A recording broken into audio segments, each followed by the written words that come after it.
Pag-ibig sabihin ang pag-ibig sabihin. Oh, yun balakid yun Yes! Ka-internet mo yan eh. Ganun talaga, men. Malakas ang impluwensya sa akin ng net. Kahit naman kanino eh. Sino ginagago ko, diba? Welcome to the show. Welcome. Yan. Alam mo yun nga no?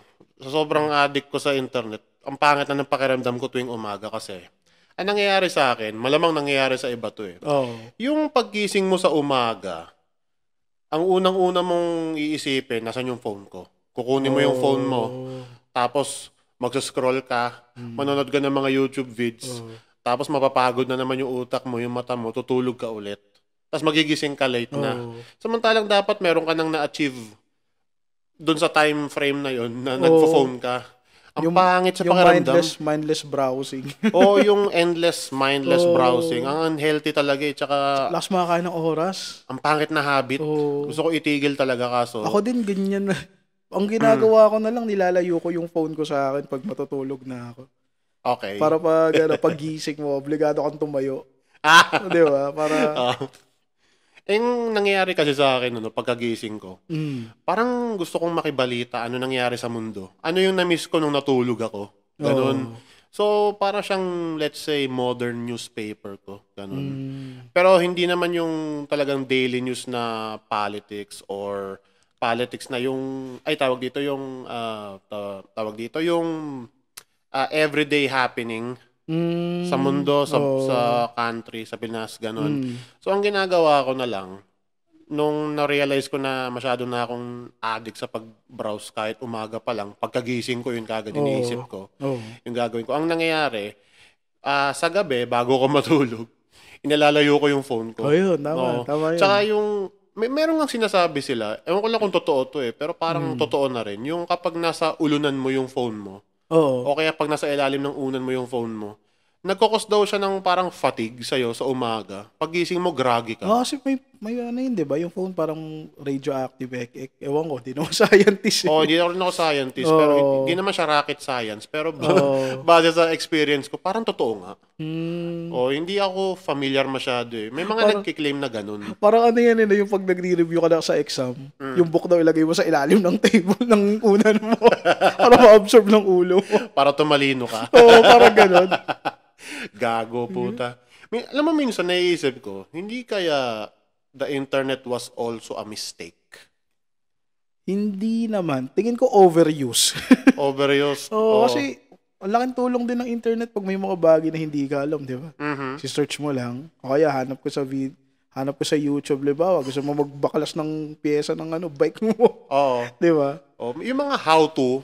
Yun. Ang laking yun tulong naman yung, lahat naman ng bagay may pros and cons Pero hindi mo ba namimiss yung mga panahon na simple pa lang yung paggamit natin ng internet? Yung Wikipedia lang. Ba, may project Wikipedia lang.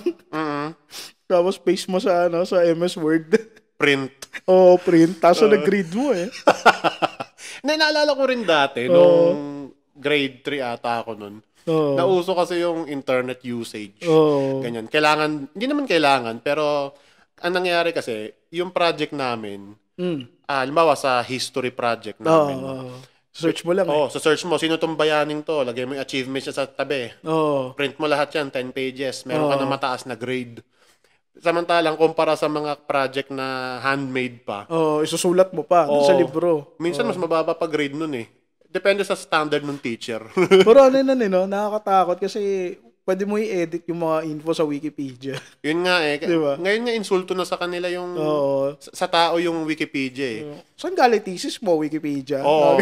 Where did you get your info, Wikipedia? Parang, hindi kasi parang sinasabi nila, napaka-surface level naman ng info na nakinukuhaan mo, Wikipedia lang. Hindi ka tumingin sa history books, ganyan. Nag-search sa mga write-ups, gano'n. Kaya nga parang namimiss ko rin yung lumang social media din natin yung Friendster. Yes. Babalik daw yun Totoo bang babalik siya? Kasi parang may dun sa website nila may nakalagay na bring back the people, ganun. Kaya parang, ewan ko, di natin alam. Friendster.com. Who knows, di ba? Kasi chinek ko rin yung domain, parang legit Pero syempre hindi ako pumasok dun sa site mismo. Nakatakot din Hindi ko alam, parang baka scam yun Pero kung magbabalik yung Friendster ngayon, tangina men, kakaiba na yun. Oo. Parang, siguro, malapit-lapit siya ng konti sa Facebook. Facebook, oo. Gagayahin niya yung style, yung interface. Yung interface, yung function. Tangina, nakakamiss nga eh. Kasi, mas simple pa yung ginagawa natin sa Friendster. So, yun na dati, no, mag-edit ka lang ng profile mo, feeling computer expert ka na. Lalagay ka lang ng URL dun sa ano mo. Sa codes. Sa codes mo. Tapos MP3 codes, para may soundtrack. Back in the day kasi, di ba, kapag sa Friends, nagtatambay ka sa Friendster account mo, doon sa Friendster profile mo, tatambay ka. Usually, nauubos oras mo kapag nag-edit ka ng background. Na profile mo. Yung layout. Yung layout. Tapos may nakalagay pa sa tabi yung favorite friends mo. Pipili ka kung sino. 1 to 6. Mayroon yung ganito eh, kapag mayroong magjowa. Featured friend yung tawag doon, di ba? Sa gilid. Pag may magjowa, feature friend nila yung isa't isa. Bukod tangi. bawal yung iba, gano'n. Minsan naman yung mga close friends mo, yan, may 6 na close friends sa tabi, mga 6 sa featured friend na feature. Tapos yung maglalagay ka ng music sa profile mo. MP3 codes. Manggagaling sa mp3codes.com. Naalala ko dati, nilagay ko sa profile ko, nymphetamine, metal ako eh. meron nga, Tapos yung, ano ba tawag dito? Yung imeme.com. imeme.com. Multiply. Yung imeem.com. Yung imeme nawala siya kasi in-acquire yata ng MySpace. Tapos nawala din yung MySpace. Ang alam ko ganun yung nangyari. Basta yun yung mga social media na Multiply, MySpace, imeme, Friendster, ganun. Yan. Tapos, hindi ko lang alam kung may iba pa eh. Alam mo yung tristancafe.com? Hindi masyadong yan eh. Hindi masyadong bumenta. Pero pag pupunta ka doon kasi, ang habol mo lang talaga yung OPM music. Tristan Cafe, naalala ko yun. Naalala mo yung Netopia, yung Netopia dati. Netopia, Madalas yun yung bungad na website. Tristan Cafe. Pag Cafe. mag-open ka, nakakamiss ang putik. Dati, di ba, balik tayo sa Friendster, no? Nalilihis tayo eh. Friendster episode to, by the way. Probably. Mga nakaka-relate. Mga tito-titas dyan. YM nyo. Ano pa ba? Kwento? ASL po. Testy. Testy. Ano mga kwentong Friendster mo? Mauna ka na. Kasi ako yung pinakamadaldal dito. Hindi, una ka na. Sige na. Inom muna ako. Sige. Wala naman. Ang Friendster ko nun, parang lang eh. Mas nagpo-focus ako sa profile ko. Tapos maglalagay-lagay lang ako ng kung ano-ano doon. Pati yung cursor, babaguhin mo. Ganon. Nakakamiss kasi yung feature ng Friendster dati, yung Who's Viewed Me. Ay, oo. Doon mo makikita ko sino yung... Yun yung sino umi-stock sa'yo. Yun yung term mo ngayon ng mga bata, stock eh. Sa atin, view eh. Sino nag-view sa profile ko? Wala kasing ganun eh. No? Hindi mo malaman sa FB mismo eh kung meron bang nag-view talaga eh. Kasi siguro para ewan ko. Para sa akin, mas safe nga pag nalalaman mo kung sino nag-view sa profile mo eh. Ibig sabihin, maayos kang tao. Importante yung kung sino, nakikita mo kung sino yung nag-view sa profile mo. Kasi nag-uusap lang sa bulletin. sa testimonial. O kaya kung gusto niyo ng mas private na usapan, Yahoo Mail, di ba? Oo. Ito nga yung masasabi kong weakness ng Friendster dati. Kasi nung early 2000s, 'di ba, nagsimula 'yon, mga 2004 yata 'yon. Ang nangyari kasi, kulang siya ng feature na messaging. Yung as in chat talaga. Doon lumamang si Facebook kasi may Messenger. Yun nga eh. Dati kasi, 'di ba, sa Friendster, siya lang yung social media mo, doon kayo magko-commentan, testy. So, ilalagay mo lahat ng links doon sa Yahoo Mail mo, sa ibang social media mo. Anong nangyari kasi, yung ginawang chat platform, imbes na nasa Friendster siya, nasa Yahoo Messenger. Yahoo Messenger, YM pa nga tawag doon. YM. Tapos, ginamit ko yung saglit, nabore ako eh. Sabi ko, ayoko na kasi para siyang boring na platform, kasi chat lang talaga. Tapos yung mga online games noon, di ba? Gunbound. Yes, puta. Na-addict ako dun eh, sa Gunbound. Auto-jam. Auto-jam, puta, banu ako dun eh. Ang hirap nun. Alam mo yun, yung Fly Magpie ba? Fly Magpie. Tapos yung ano pa ba yung street basketball, ano po? Freestyle. Freestyle yun. Nakakatuwa yung rap song nun, yung soundtrack. Hindi ko lang gusto kantahin kasi baka mamali ako ng lyrics eh. Basta cool nun yung freestyle. Move your body, don't stop the motion. Yan! Gago, sumali ka na ng flip-top. Wala. Ayun. Tapos, yung part dati ng Friendster na nakakagago. Di ba nga ayaw natin gumamit ng YM? Karamihan ganun Ayaw mag-YM Kasi ang hirap din. Kasi hindi naman sa mahirap, pero ang boring. Parang Tsaka ang total hassle. strangers kasi dami mo nakakausap na stranger dun. Tsaka pa yung altab mo. Para mag-chat, altab sa Friendster, altab sa YM. Ang ginagawa, nagko-commentan na lang kayo sa profile. Doon kayo nagchat-chat. Testihan na lang, testihan. Lagi yung tawag, testing nga, diba? Ang nagiging, ang bullshit ang stupid. Kasi pupunta kayo sa profile ng isa't isa para mag-reply. So, anong nangyayari? Yung profile mo, naging chat box. Yung testy after testy after testy. Tapos may kita ng ibang tao pag nag-view sa profile. Doon sa bulletin board mo, doon nag-uusap. Hindi ako gumamit nun, yung bulletin. Kakaiba rin Ang dami mong, pag matagal kang hindi nagbukas ng Friendster mo dati, ang daming notif. Yung notif na new friend request, new message, new blah blah blah blah. Tapos naalala ko pa nun, unang labas ni Facebook, ayoko pa gamitin. Bakit? Kasi loyal ako sa Friendster. Hindi, Friendster ako, 2009. So nag-try ko mag-Facebook, mag-Farmville. So naman may isa yung Ninja Kumusta yun? Mas okay pala to, daming games Ninja Saga? Ninja Saga. Yung ba yun? Yun. Ang inang may sobrang laki talaga nung nilamang nung Facebook Bandang 2009 yun dito. Sumikat siya. Ayoko rin mag-Facebook nun Facebook ko since 2009 pa yun yun lang. Sa akin 2010. Sa birthday nung tropa ko. Nung ginawa ko siya, sa birthday mismo ng tropa ko. Tapos anong nangyari? Nung una, ayoko pa rin mag-Facebook nun kasi sabi ko, kailangan ko ba?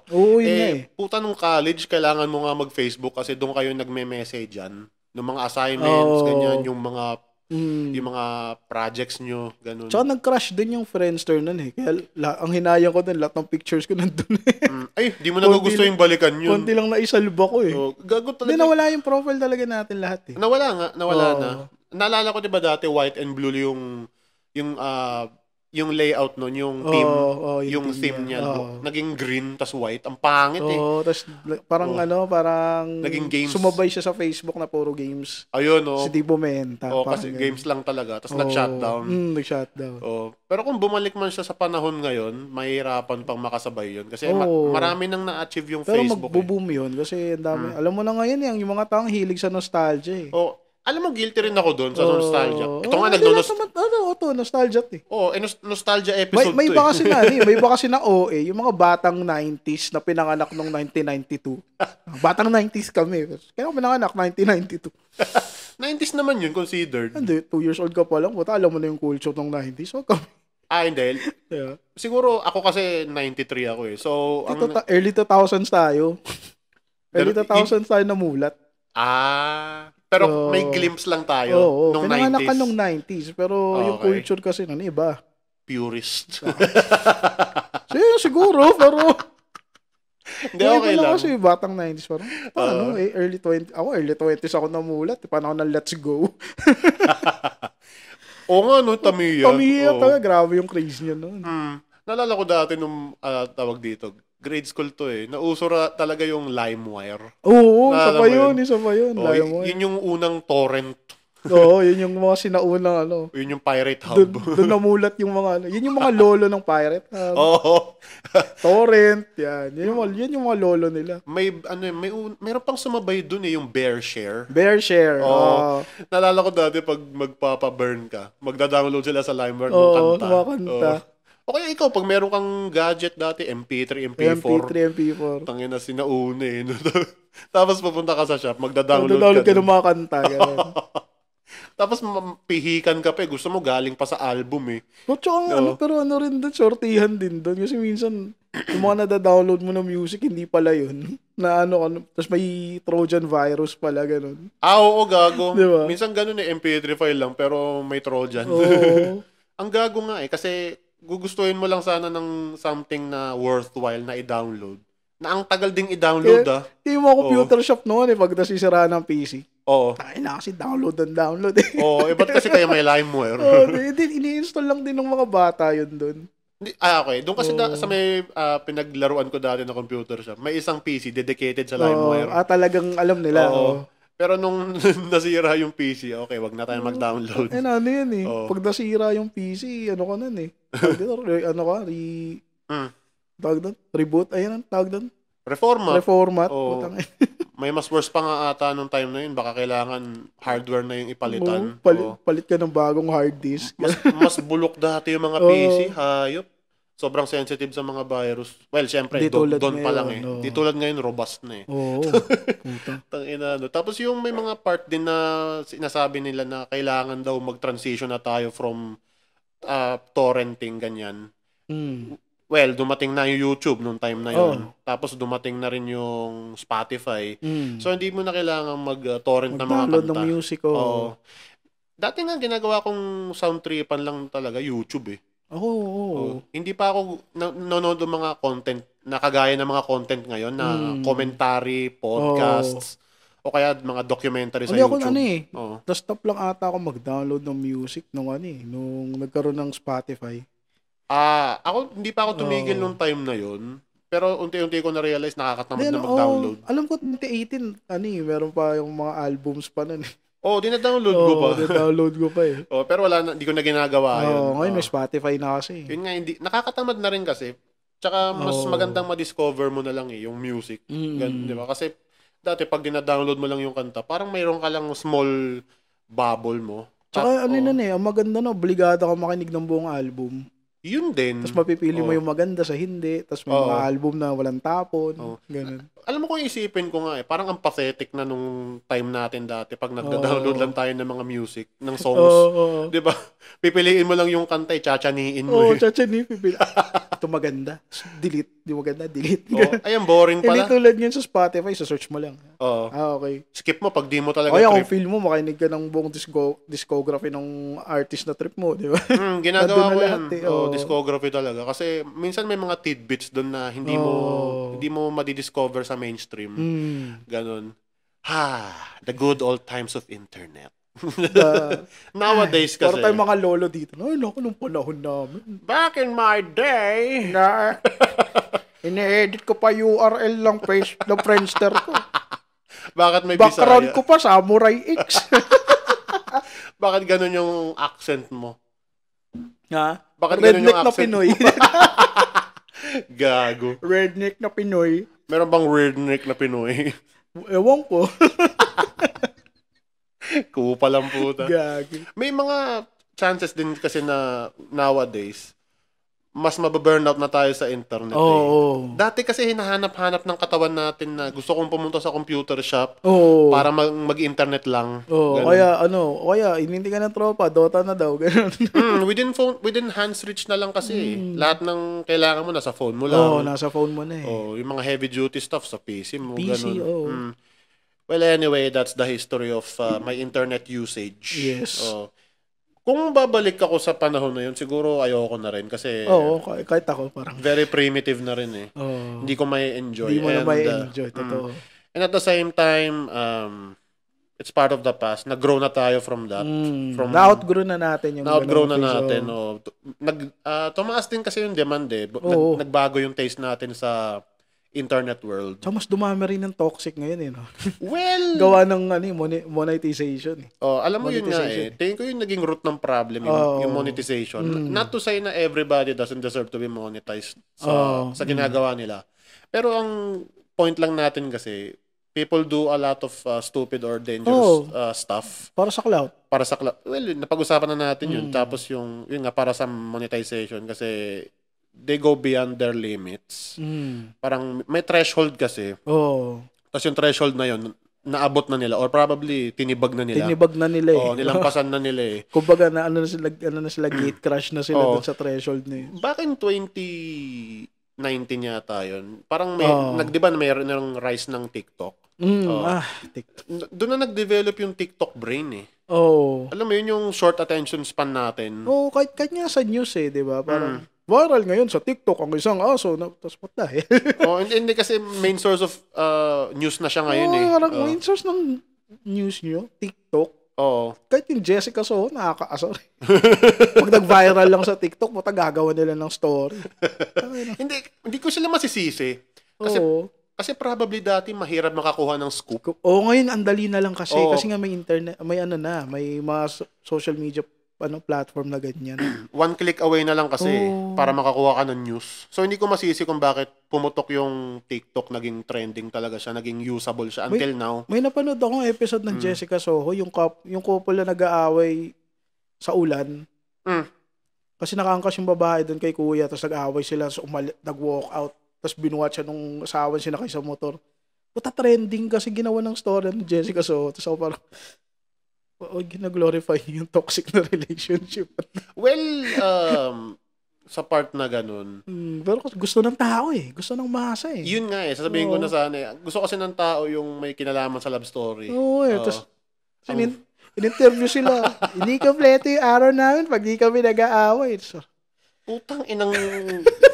Ayoko nang pag-usapan yan. Pero yun, masa Ayoko nang pag-usapan yan. Stupid. Walang kakwenta-kwenta. Pero nagigets ko yung point mo. Yun nga TikTok brain. TikTok brain. Yun na yung yun na yung uso ngayon TikTok brain. Hindi, tsaka kasi mukhang ang cancerous talaga nung platform na yun Lagi ako mag-shit on sa TikTok kasi tingin ko psyop siya. So spyware yun Yun din, no. Para siyang create ng... ano bang creator? Sino ba yung developer ng Douyin ba yun? Sa China. Para siyang create para mamanipulate yung thinking ng taga-ibang bansa. Gaya natin. Samantalang sa kanila, nabalitaan ko sa China, yung TikTok nila, educational. Di ba? Tapos tayo, puro stupid. Stupid stuff. Puro vomit. Puro brain fart, brain vomit. TikTok brain Kung may awareness ka naman, you might stay away from the platform or pwede rin namang maging outlet mo siya kasi may mga diary talaga sa TikTok nabalitaan mo ba yung mga fake plastic surgeon ng TikTok? Nga. Ang pangit Nakatakot. Kawawa naman yung nila. Black operation yun para siyang underground criminal facility ng mga doktor. Di ba yun? Criminal case yun Diba? Well, malpractice yun You might say that kasi pag makikita mo yung pasyente nila na nung matanda na yung itsura versus dun sa nagparitoke, naging worse. Di ba? Maraming gold mine, I would say. Maraming gold sa TikTok na kailangan i-criticize ng matindi-tindi kasi kung hindi natin pupunahin yun, magpapatuloy lang yun. Kaya, ayun, forever ako hindi magiging fan ng TikTok. Tsaka kasi, hindi ako yung demographic para doon. Alam mo mag-podcast sa TikTok? Kahit malaki offer. Hindi rin. Lulunukin ko yung pride ko. Hindi ako ganun Hindi, okay na tayo dito. Very skeptical ako nun. One thing din na pinaka-skeptical din sa internet, yung history. Naman. Hindi kasi ito back in the day kasi you would believe everything you see on the internet. Nowadays, skeptical ka na. Probably maging cynical ka na rin kasi fake news hindi mo alam kung sino nagsulat ng history na yon, accurate ba yon? May level of accuracy ba yan? Tingin ko wala. So ang nangyayari, magfa-fact check ka na magfa-fact check. Tapos ang mangyayari pala, kailangan ang mga i-follow mo, kung gusto mo ng accurate na info, on-the-ground journalists. Yes. Mag-subscribe ka sa kanila. Mga independent journalists. Mga broadcasters na independent. Ganon. Tsaka mga historian. May mga content creator na historian ngayon. So, sobrang accurate. Na hindi dumedepende sa internet info. Dumedepende sa books. Tsaka meron silang mga readings from back in the day. Before the internet came to power. And yun nga, minsan nga natatanga ako kasi, di ba, maraming part ng history na crazy na hindi mo alam kung conspiracy theory nut job ba yung nagsulat. Gaya ng? Well, let's say, ito, prime example to Back in World War II, si Hitler daw, hindi daw totoong nagpakamatay. Tapos nagtago daw. Nagtago siya sa South America, sa Latin America. Tawag dito, sa Chile, sabi. Chile, may ano nga daw doon, German colony. German colony daw doon, sabi nila. Sa Argentina, meron Nazi colony talaga. Talaga? Legit? Legit meron talaga, Nazi colony. Pero hindi nila pina-flash yung pagiging Nazi nila. Parang tago. Kailangan pumasok ka doon sa mga bahay-bahay. Pero baka na yun. Baka mga soldier, mga Nazi soldier yun na tumakas. Sila nga yun. Tapos may mga naging anak sila. Doon na rin lumaki. Doon na lumaki. Kakaiba nga kasi tawag dito, Spanish-speaking country pero may mga German-speaking community. Ganon. Tapos ang mga kwento siguro sa kanila ng mga lolo nila, magiting ako sundalo. Yan. Ganon nga. Ako yung hero ng World War II. Yun yung nakakatanga. Yun, una, mukhang conspiracy theory lang siya, pero naging totoo pala. Kasi mas naging advanced ngayon yung mga yung mga research. Journalism, research. Yun din. Basta on the ground journalism, maniniwala na ako dun. Kasi yun nga yung mga undocumented cases, sila yung kumukuha, sila yung nag-expose. Yun. Tapos may part din ng history na nakakatanga, particularly dito sa Pinas. Sige. Hindi kasi, naalala ko dati, pag pinag-uusapan namin yung history ni Rizal. Okay. I'm not cheating on Rizal Disclaimer lang. Disclaimer lang. Hindi kasi, lagi ako natatanga sa kwento about sa kanya kasi, di ba, ang kinukwento madalas yung struggles niya abroad, yung struggle niya dito, yung nagiging kalaban niya na yung Spanish government. Kasi nare-realize niya kung gaano tayo na-exploit ng mga Spaniards. Yun din, tsaka sobrang oppressed. Parang, di ko alam kung nagkaroon ba tayo ng apartheid dito na system. I'm not sure. Pero yun nga, meron tayong resistance, may revolutionary people tayo. So, isa sa mga madalas i-bring up tungkol kay Rizal, maliban doon sa achievements niya, yung love life niya. Yun nga nakataka dito Parang sinasabi nila, parang ang dating, pumunta lang si Rizal doon para mambabae. Diba? Hindi totoo, diba? Yung mga engot na Oo nga. Hindi nila naisip na iba rin yung struggle ni Rizal sa ibang bansa para lang makapag-aral, di ba? Expound. Sige, paano diba, pa? To the point na halos tumira na siya sa streets kasi nga, grant lang naman ng Spaniards yung inaasahan niya. Grant? Diba? Grant, Pinuntuan siya ng Spaniards para mag-aral doon. Well, diba? Ito kasi yung madalas i-bring up Kaya na-bring up ko rin kasi kada pupunta siya sa ibang bansa, let's say, pumunta siya ng Germany. Ang isusulat niya doon sa libro niya, pumunta ako ng Germany at na-inlove sa akin ng babaeng ito. Hindi, yun lang yung pinabasa sa inyo, pero hindi binabasa yung buong journal niya. Yun nga, tapos pumunta daw siya ng Japan. Ay, may namit akong babae sa Japan. Na-inlove sa akin ng babaeng to. Lagi yung lahat ng kwento, di ba? Nakakatangay. Sabi ko, bakit yun yung focus?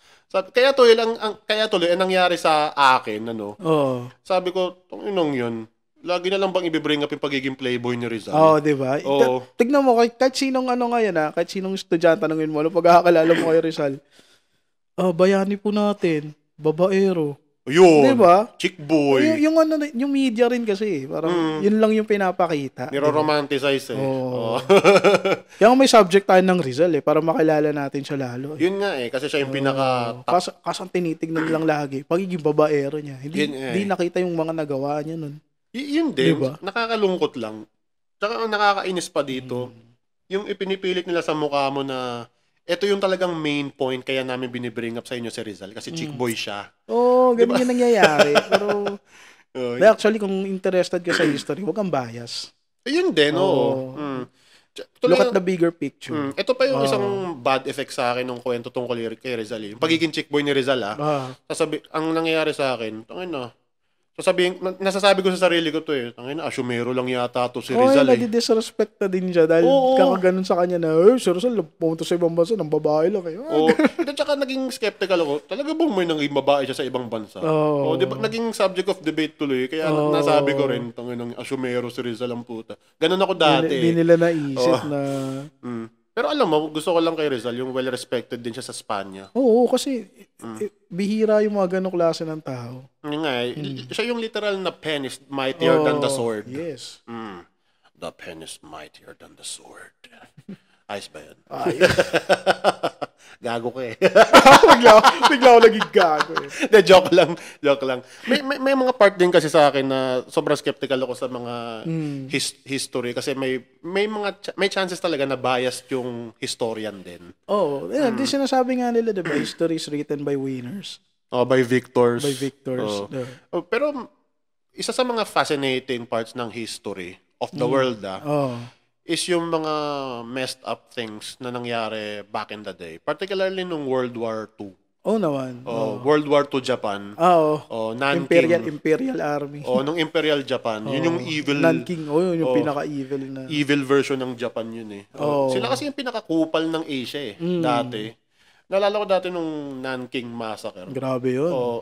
Yung may nagkwento kasi sa akin na kaibigan ko na na marami siyang alam sa history. Para lang silang pumapatay ng ipis nun eh. Pag pumatay ng tao. Ganun nga. Ang sabi niya, di ba, nung mga panahon na yun, World War II Japan sa Pilipinas. Ang nangyari kasi, yung mga nang-alipusta daw sa mga Pilipino doon, tsaka sa mga, particularly yung mga nag-commit ng war crime sa mga babae, yung comfort women. Ang nag-commit daw doon ng mga atrocities na yon, hindi daw Japanese talaga. Mga conscripted Koreans. Mga Manchuria. Mga Koreans tsaka Chinese daw na conscript. Yun yung term nila mga Manchurians. Yun din yung mga pinapasakay nila sa kamikaze planes nila eh. Ayun na nga. Hindi mga Japanese. Pero hindi nila pwedeng sabihin na Koreans yun. Kasi kinonscript nyo yun eh. In-instruct nyo yun eh. Yun din, May part sa akin na baka nga totoo. May part baka din lang yun eh. Hugas kamay lang din yun eh. Yun nga baka propaganda rin. Pero dapat acknowledge nila yung mga war crimes nila. Hindi nila ina-acknowledge. Yun ang problema sa Japan eh. May good and bad parts ng society sa Japan eh. Pero yun nga, yung nangyari talaga ng World War II, yung parang kahit yung mga Nazi raw, na-disturb din sa nangyari doon. Kasi doon sa Nanking Massacre. Grabe yun. Doon sa part 9, sa Nanking, may mga Nazi daw doon eh. May cannibalism pa nga doon. Meron. May Nazi officials doon. Na parang nag-oversee sa kanila. Nag-oversee na na-disturb din. Sumusobra na kayo Kaya ang ginawa nila, yung mga Nazi na yun, may mga pinapasok na mga... Sinisave din nila. May mga pinapasok na Japanese. Chinese nationals. Na pinapatakas nila. Pero yun nga, tapos yung may isang official, nakalimutan ko pangalan niya, Nazi official yun. Ang sinabi niya, nanghingi siya ng request kay Hitler na baka pwedeng patigilin naman natin itong mga Japanese na to. Itong mga imperialist na to kasi sumusobra na. Si Hitler walang pakialam. Of course. Naman. Kasi si Hitler... knowing who he is. Knowing Hitler. Of course. Wala lang sa kanya yun. Heartless yun eh. Yun. So, isa yun sa mga disturbing facts about Nanking. Tapos, meron pa dun yung isang family sila, i-assault sexually yung mga bata. Pati bata, gagawin mo. Sa harap ng magulang. Tapos yung nanay, assaulted din.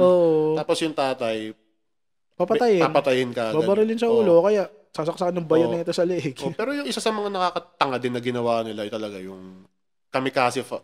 Yun. Totoo yun. Mga ano yun eh. Mga Koreans. Mga kamikaze fighters. Ang term nila Manchurians. Siguro sobrang messed up ng buhay mo para gawin mo yun, Yung tipong wala ka nang babalikan, kaya magkakamikaze ka. Pinipili nila yan eh. Ikaw, sakay ka dun sa faulty planes namin. Banggain mo yung airship ng Amerika. Ganun. Tapos ka wala kang magagawa. POW ka eh. Yun din. Prisoner of war nga sila. Pero siguro may mga tao rin doon na parang sobrang gulo na nung time na yon. Sige, kahit mga conscripted lang tayo na beings, mag-commit na rin tayo ng war crime kasi wala eh. Ito na yung last natin eh. Siguro ganun. Maraming messed up parts ng history na fascinating tsaka parang ang sobrang bleak, sobrang dark. Sobrang dark. Di ba meron pa nga silang anong tawag dun sa island na yun sa Japan, yung nag-experiment sila ng mga Unit 731. Unit 731. Grand disturbing nun. Tama ba? Unit 731. Ang nangyari kasi dun parang buhay ka pa, tinotorture ka na tapos... Tinitesting lahat sa'yo ng sakit. Lahat ganun. ng sakit pwedeng... Hindi kasi basically guinea pig ka eh. Tingin nila dun sa mga tao dun, guinea pig. Human guinea pig. Human experimental organism. Made of flesh, human flesh. Well, before World War II yun, alam ko eh. Nung mga 1930s. Sino ba yung tatay ni George W. Bush? Si George Senior. Yun. Nakaligtas siya doon eh, di ba? Talaga? Di pilot siya eh, Air Force siya eh. Okay. Tapos parang, siya doon, parang naiwan yung mga kasama niya. Tapos siya nakatakas. Pero yung mga kasama niya doon, kinain, ganun. Kinabalay sa mga mayroon pang nangyari dito naman sa Pilipinas, no? 'Di ba yung mga Pilipino na lumaban din sa Japanese army. Kasama nila yung mga GI. Sila yung mga ligtas pa daw, sabi. Pero sila yung Pinay yung pinang-front eh. Yun nga Pinay kasi yung pinang-front ng mga Americans eh. Mahina naman sila kasi sa jungle warfare. Ayun nga Pero nangyari sa Vietnam. Oo nga, totoo lang. Nilampun sila ng Vietnam. Kasi kung wala kang ground control, mahirapan ka, hindi mo kabisado yung terrain eh. Yung terrain, yung outskirts, lahat ganyan, yung mga pwedeng pagtaguan mo. Yun yung mangyayari sa'yo talaga eh. Alam mo ba, may isang badass na nangyari nung Vietnam War? Ano? Actually, medyo tasteless nga na sabihin na badass kasi sign of protest talaga siya eh. Si Thich Quang Duc. Ano story yan? Yung Vietnamese monk na... yung self-immolation? Oo. Nagsunog siya? Yung he burned himself alive. Kasi grabe na yung ginagawa doon sa mga Buddhists. Yung nangyari kasi doon, gusto lang talaga niya protesta yung war. Kasi sobrang hindi dapat mangyari. Naglalaban yung North Vietnam sa South Vietnam. Nagkaroon ng civil war. Galing pa siya nun sa sasakyan nila ng mga monk. Yun ba yung cover ng Rage Against the Machine? Yes. Siya yun, si Thich Quang Duc. Ang sad nga kailangan pa niya mag-self-immolate. May nangyari din ganun recently sa US si Aaron Bushnell. Yung army? Yung army siya army man na nag-protest about against sa Palestine sa genocide, Free Palestine, tapos nag-self-immolate siya. Grabe. Ayun, Free Palestine. Ayun. Grabe, no? Ayun. Hindi, may mga protest kasi na alam nilang probably hindi mag-work, pero at least they tried. Ganon Yun, magiging bleak part of history natin yun. Sobrang dark. Tsaka interesting talaga yung history. Hindi. Yung favorite subject ko yun yung high school. Dati ayoko ng history. Sabi ko, pakialam ko ba sa history? Tangina, nakaraan na yan eh. Most ng mga klase ko, math, physics. Mas gusto ko history. Ako favorite ko, science. Science. No, scientist. Science tsaka English. Tayo na sa siniskwela. Maging matinik.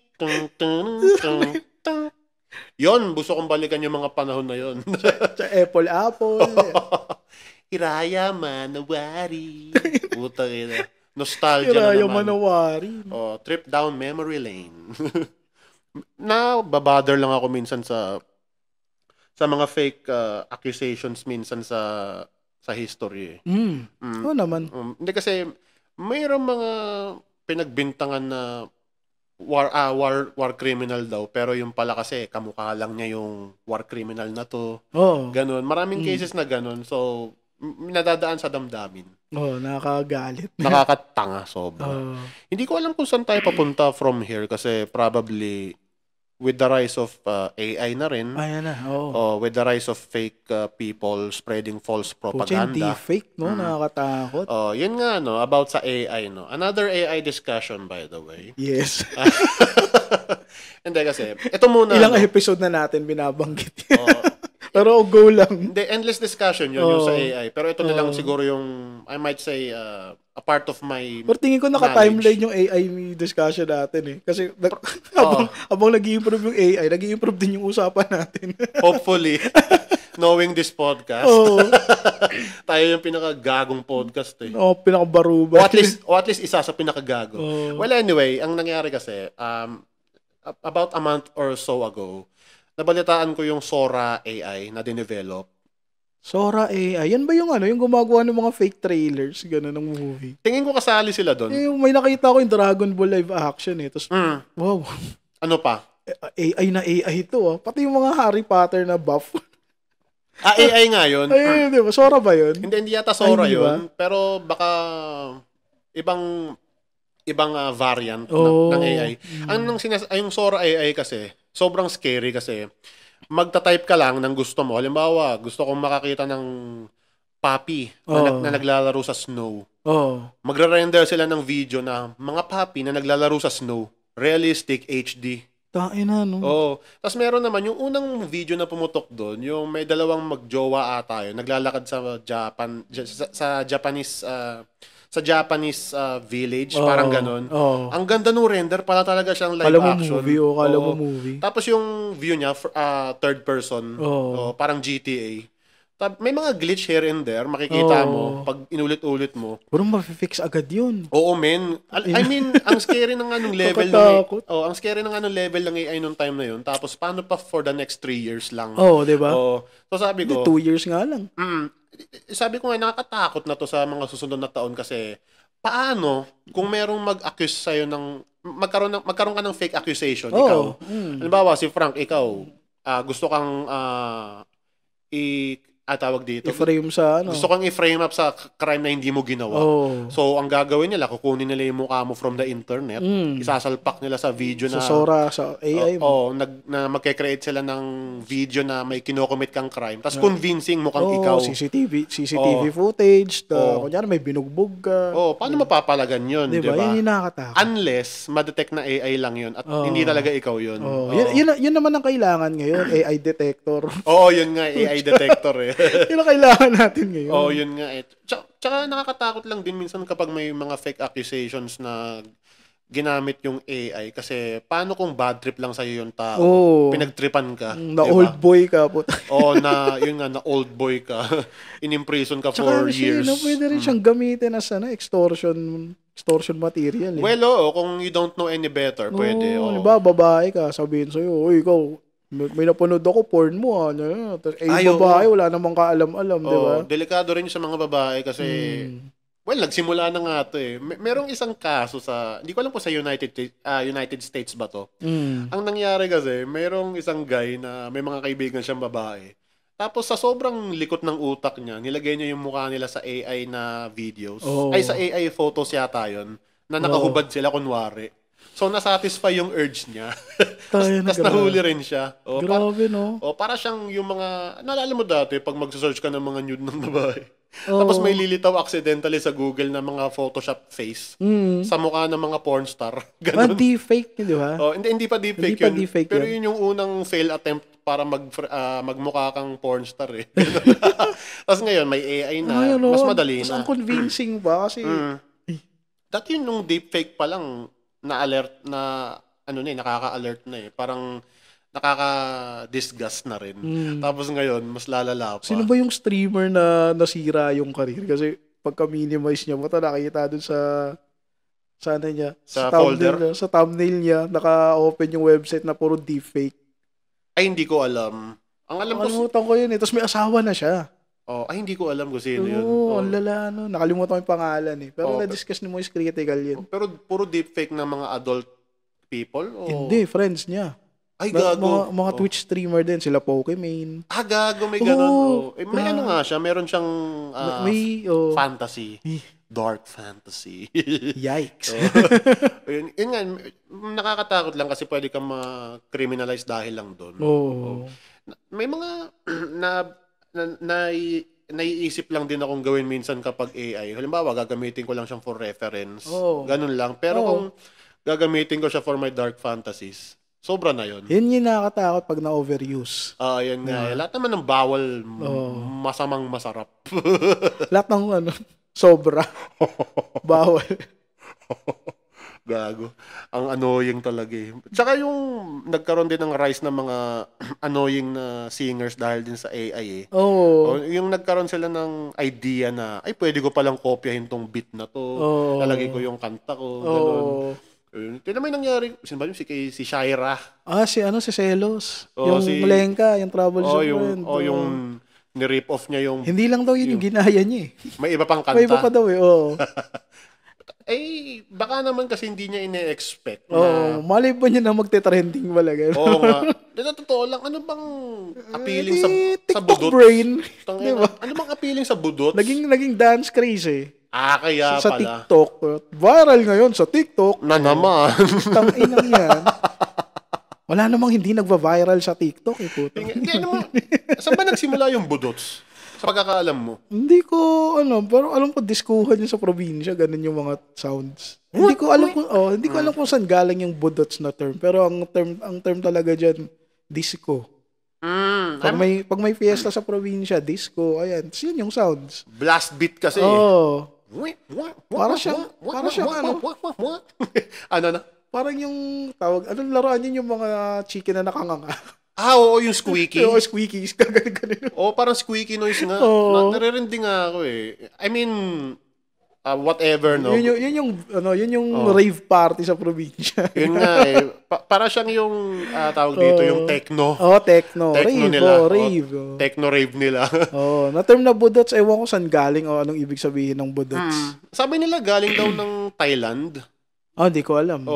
Yung sound na yun. I'm not sure. Nakasign kasi ako sa province dati. Ganun talaga yung mga sound tripan nila. Ano pa? Yung alam mo yung mga nire-remix sa jeep?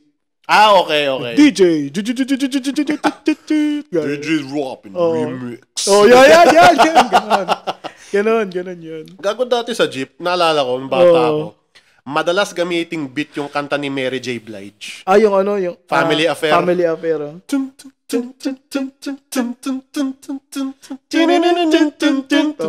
Paulit-ulit eh. Tapos kahit anong ilagay mong kanta doon, pasok ang puta. Narinig ko dati yung Cleaning Out My Closet ni Eminem. Pinatong doon, bagay. I said, I'm sorry, mama. Never meant to hurt you. DJ. Tapos papasok na yung DJ kung sino man yung hayop na... DJ Rockin' Remix. Ay, sorry. Tapos, meron pa nga dati na uso yung mga sa piratang kanta, yung Black and Beats Vibes, baby. Gumagano'n pa. Quiero que sepan todos los días. Tangina, Tito. 2008 person. I wanna treat you like a queen. Could you shut up? I'm losing my mind here. Nadaan ka sa mic. Sorry. Natatabig mo. Sorry. Isa pa, Frank. Asan ako sa kanta na yun? Joke lang. Asan ako sa kanta na yun? Hindi, ang obnoxious eh. Oo. Naka-auto-tune kasi, gago.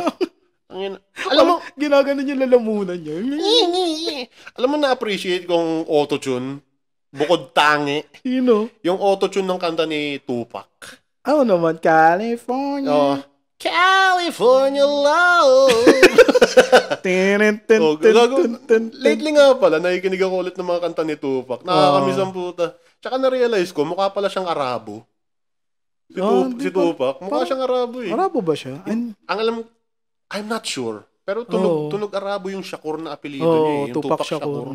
Tunog Arabo eh. Pero na-imagine ko siya, nakaka-Fia siya and all. Mukha siyang Arabo din. Kaysa African-American. Pwede, kasi minsan, may mga galing din ng Africa na naging Arab eh. Ganun yung history kasi din. So, search natin. Homework natin yan. Pero nga, hindi ko balik tayo doon sa budots. Hindi ko gets bakit appreciated nila yung ganun ka-annoying na sound, no? Hindi, kanya-kanyang taste lang naman sa music yan eh. Hindi, eto nga, about sa taste sa music. Ikaw ba, bothersome sa'yo kapag yung taong okay naman as a person, okay siya maging tropa, pero meron siyang bad taste sa music, parang problematic ba sa'yo yun? Hindi naman, no judgment. Pero napapan lang, brother, what's that? Hindi kasi, meron ako dating gripe sa ganyan eh. Parang, bakit ganyan yung taste mo sa music?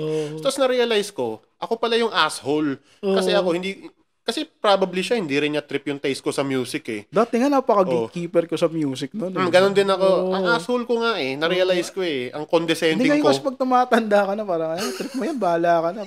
Pero nakapag-ganon ka, brother, ew. Hindi, tsaka kahit yung mga tawag dito, yung mga may bad taste sa movie, yun, mas judgmental ako dun eh. Pero ngayon, nililimit ko na eh. Ako din eh, marami. Okay lang. Kinikip ko sa sarili ko. Ano na lang yan eh, parang opportunity mag-introduce ka ng magagandang film sa kanila. Gano'n na lang. Gano'n na lang isipin mo. Sa film, tingin ko mas mareremedyohan mo yung taste ng iba eh. Pero sa music, hindi. Kasi, parang, sa music kasi mas tawag dito, mas on the go eh. Diba? Parang pwede mong hindi pa kailaman na lang yun. O parang pakikinggan nila on their own na lang. Kung mababother ka doon, problema mo na yun. Pero sa film, pwede mong i-introduce sa kanila eh. Tapos mag-shift yung idea nila. Mag-shift yung... mga ganito pala klaseng pelikula. Mag-shift yung taste nila. Dati ganun ako eh. Mahilig lang ako sa action. Tapos nung may mga nag-introduce sa akin sa drama, sa thrillers, puta. Ganito pala yung gusto ko talaga. Minsan ganun eh. Magandang story. Pero siguro sa music, mas mahirapan kang ipa-appreciate sa kanila. Sige na, yan. Mas mahirapan ka ipa-appreciate sa kanila yung taste mo. Buta yung selos na yan. Halos buong linggo lang, walang araw na hindi ko naririnig yan eh. Alam mo, kada scroll ko nga nakikita ko yung mukha niya Ewan ko ba, hindi ko alam kung ano ba yung endgame nila after nito. Kasi sandamakmak na copyright strike yung tinamo niya Oo, grabe. Tinanggal nga sa Spotify eh. Tinanggal ba talaga? Hindi mo na siya mapakinggan eh. Okay. So, hinanap mo? Sa YouTube na lang. Oo. To confirm. Kasi minsan kasi tumutugtog sa ulo mo. So, ano ba storya nito? Tapos, nung pinakinggan ko, nga, katunog nga na kanta ni Lenga. Akala ko guilty pleasure mo na Hindi. Pinakinggan ko lang siya ng isang beses. Parang, hindi ko masisiba ba't nag-trending to. Kasi talagang catchy. Oo. Tapos budots eh. Gago, alam mo ako, sa totoo lang, nung una ko narinig yung selos ni Shaira, bigla akong na-miss si Carlos Agassi. Oo nga, meron naman siya yung meron siyang bagong kanta yung yung katunog ng Island on the Stream ni Dolly Parton. Ay, hindi ko alam yun. Yung ayaw daw niya ng Monday, ayaw niya ng Tuesday. Gusto niya lang Friday. Okay. Siya, yung chorus niya, Islands in the Stream, that is what you are. Tapos ginagawa niya lang yung lyrics. Okay. Sabi ko, tayo na may katunog to eh. Iniisip ko pa kung ay gagi. O nga, Islands in the Stream nga. Pero mas na-appreciate ko si Carlos nung time na yun Pero hindi pa rin ako fan ni Carlos Agassi. Just to be clear. Okay. Dati hate natin siya kayo. Tapos parang, sige na, gawin mo na gusto mo. Nung, alam ko meron tayong episode na, dedicated sa kanya. Nilampo natin. Looking back lang, sama ako naman. Tangina. Hindi, nung time na yun kasi ang sakit talaga sa tenga nung kanta na yun. A gift that keeps on giving. Tapos na-realize natin, jokes on us kasi. Jokes na kasi napipikon tayo sa kanya. Yun yung shtick niya. Yung shtick niya. Ibig sabihin, na-trigger ka sa kanta ko, gagawa ulit ako ng bago. Tsaka bakit tayo nagpapaka-moral dito sa taste ng music? Kaya ngayon, pag may bago siya kanta, ayos to. Mapaka-sarcastic ka na, napaka-genius ng pagkasulat. Puta, wala na siyang pera. Gago, naririnig mo ba yung sa jeep? Hindi nga eh. Sana nga pinapatugtog sa mga jeep yan eh. Para... May isa siyang kanta nakakagago. Yung kinapi niya basically, yung Who Let the Dogs Out. Yung ang dami kong problema. Magdog ka po. Tangina, gusto ko sampalin sarili ko. Fuck. Shit. Ba't ko ginawa yun? Sinasaniba na ako. I-cut out ko ba to? Wag. Go lang. Remain natin tong cringe moment natin. Kaya pag may galit sa iyo tao, pwede kulong mo na lang sa kwarto, patugtog ka ng Carlos Agassi. Ibaling mo yung attention mo sa iba. Oo. Alam mo yung isa sa pet peeves ko sa mga singer, no? Yung magtatagalog, tapos biglang mag-i-English. Yung makanta to, yung magkasuyo buong gabi. Di ba Tagalog yun, tapos biglang nag-English. Classic yun Si Jano? Hindi. Si Jano yun, tsaka si Regine. Jano ba yun? Oo. I wonder. In the world of make-believe. Yung biglang gaganon. Sabi ko, ano ba yan? Paano ko man to si Jano, Gibbs? Pakit lagi yun eh. Hindi kailangan may feelings. Papogi yun. Parang aircon yung bibig niya eh. Ganun yung style niya eh. Mga low CC na na Gary V. Kasi Gary V, di ba? Si Gary V, OA na kumanta eh. Kung wala ka nang hataw na. Ayaw ko ng gatungan yun. Tsaka si Martin Rivera, may feelings lagi. Laging ngumingisi yun eh. Pag kumakanta. Boy ngiwi din yun eh. Yeah. Oy, hindi kami nang babash ng singer dito Ayun. Tangina, hindi ako ganon. Si Frank lang yun. Sino? Frank Miano.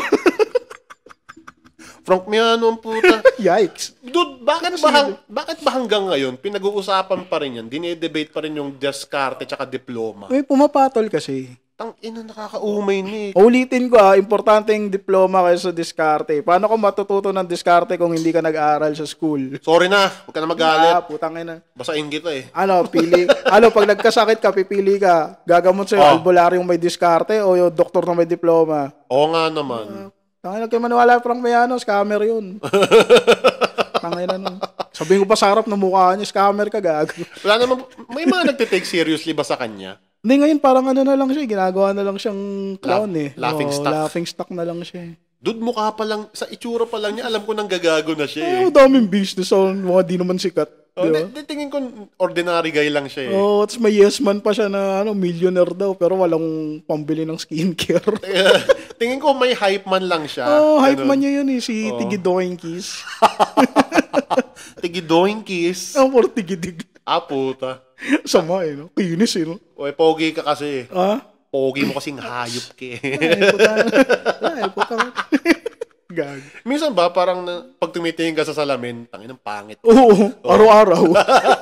Pag gising ko sa umaga, mapapatingin ako sa salamin. Fuck this shit. Ayoko na.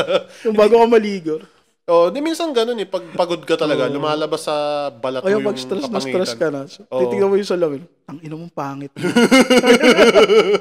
Tapos sabihin ng iba sa'yo, di ka naman pangit Tapos ikaw naman, magda-doubt ka lalo sa sarili mo kasi ginagago ba ako nito? Alam ko yung totoo eh. Ako yung nakikita ko eh. Diba? Hindi natin masasabi na, well, to each their own eh. Hindi naman tayo yung beholder natin talaga eh. Unless narcissist ka. Yun. Ibang level. Yung meron kang complex na... Yung natitriggered ka pag sinabihan kang oily yung mukha. May mga banidoso ka bang friends? Marami. Naman? Meron. Pangalanan mo, de joke lang. Si ano? Si Tutut. Gago. Si Blip. Si Censored. May tawag dito. Sorry. Nabulunan ako. Dahil sa pagkain niya ata ito eh. Teka. Halimbawa ba, kapag may nagsabi ba sa'yo na hindi ka kagapuhan, naapektuhan ka ba? Halimbawa lang. Konti, tapos matatawa na lang ako. Okay, tamo, di na-hurt yung ego mo. Pero pero syempre, parang opinion mo yan eh. Okay. Ayaw mo mag-take ng revenge. Pag sumobra, puta. Alam mo, naisip ko ang revenge, punta ako sa bahay. Okay. Magsasahag ako sa rice cooker. Pagkaluto no kan, tatayan. Yak! Ang baboy. Tapos yung steam. Yung tsaka yung amoy ng tayo maghahalo. Ang ina nyo Tapos alis ka na kasi bago sila magising maamoy nila yung Akala ko ikaw yung tipong... So balang gagawin mo una, magbe-break-in ka sa bahay. Tapos magsasaing ka. Sasaing ka lang ako. Rice cooker nila. Tangina, brutal nun Pagkaluto. Ang ina niya. Bababa ko yung short ko, eto na. Revenge is on. Hindi kasi, di ba, pag may mga trip kasi na iba yung mga tao kapag may kaaway sila na kapitbahay. Tataihan nila yung doormat. O kaya yung aso, papataihin doon. O pwede rin, patayin ko na aso. Yung sa'yo, tangina, sa lahula eh. Barubal kung barubal Badass na brutal eh. Yung tibong paggising nila, may nagsaing. Pagbukas sila, may tayo. Ay, nababoy. Alam mo, hindi ko kaya gawin yun. Joke lang yun. Alam mo, Frank. Disturbing. Alam mo, Frank. Gago ka. Nakahanap ka ng idea, no? Fuck you. Pag may nabalitaan ka, ikaw yun. O kaya kung sino man yung nakarinig sa atin. O kaya tayong dalawa yun. It's either sa amin dalawa yun. Putang inang podcast to. Katarantaduan ng puta. Alam mo, you took me by surprise. Nung sinabi mo yun. Pero, seryoso bakit kaya by nature, no? As human beings, gusto natin mag-take revenge lagi. Ano na yun? Ako sa akin, paniniwala ako. Biology na natin yan. Galing tayo sa mga animals. Diba? Parang, hindi, galing sa animals. So, kaya parang, tsaka na tayo caveman tayo up until now. Caveman mag-isip? Oo. Diba? Minsan kasi may ibang solusyon na talagang kailangan mo violence. Well, siguro pag sukdulan na yung ginawa mo. Pag sobra na siguro. Hindi kasi diba, pag mahilig tayo sa mga revenge movies doon ko naisip diba, na... satisfying. Satisfying kasi parang may climax dun yung parang, yes, nagawa niya. Sa wakas. Kaya may villain kasi gigil kang gantihan sila. Diba? Parang kailan kaya makakaganti tong bida? Ganun, diba? Meron... May mga may mga, diba sa Watch Mojo, top 10 most satisfying deaths in a series. Ganun. Diba? Watch Mojo. Watch Mojo. Hindi, dati okay naman yun. Sinaunang YouTube pa. Hindi, a decade ago yung mga ganung lists sa Watch Mojo. Diba? Hindi, pero yun nga, dati na-intriga ako sa Kill Bill eh. Yung kay Tarantino. Uma Thurman. Sabi ko, bakit kaya Kill Bill? Kaya pala. Pero mayroon dong conundrum dun sa Kill Bill kasi gusto lang niyang gumanti sa dati niyang lover na tumarantado sa kanya. Pero at some point parang worth it pa ba yung revenge? Minsan ganun ka na lang Yung question mo yung sarili mo na parang gaya ng scene doon yung 'di ba yung isang assassin pamilyado na wala na doon sa grupo nila. Tapos nakita ng anak niya na pinatay siya ni Uma Thurman. Ganun. Yung doon pa lang mapapatanong ka parang worth it pa ba? Yun nga parang dapat pa ba akong maghigante? Tapos malalaman mo sa huli, spoiler alert. Nabuhay pala yung anak niya, di ba? Ayun nga. Nalagaan ni Bill, di ba? Yung ganun nga So, worth it pa ba yung revenge? So, ang mga magagandang revenge stories, kadalasan from South Korea. Sa totoo lang Pero sa kanila kasi Shakespearean ang dark. Dark as in. Ang dark tsaka... Yung lang, I Saw the Devil medyo spoiler yun pero panoorin niyo yun. Ang ganda nun, I Saw the Devil. Tsaka syempre yung classic Old Boy. Old Boy, Okay. Let's wrap this up. Wala ka pa bang ibang gustong pag-usapan? Wala na. All goods. Good ka na? Ilabasan ka na? Alright. Yeah. Alright, that's it for this episode. Thanks for listening and bye-bye.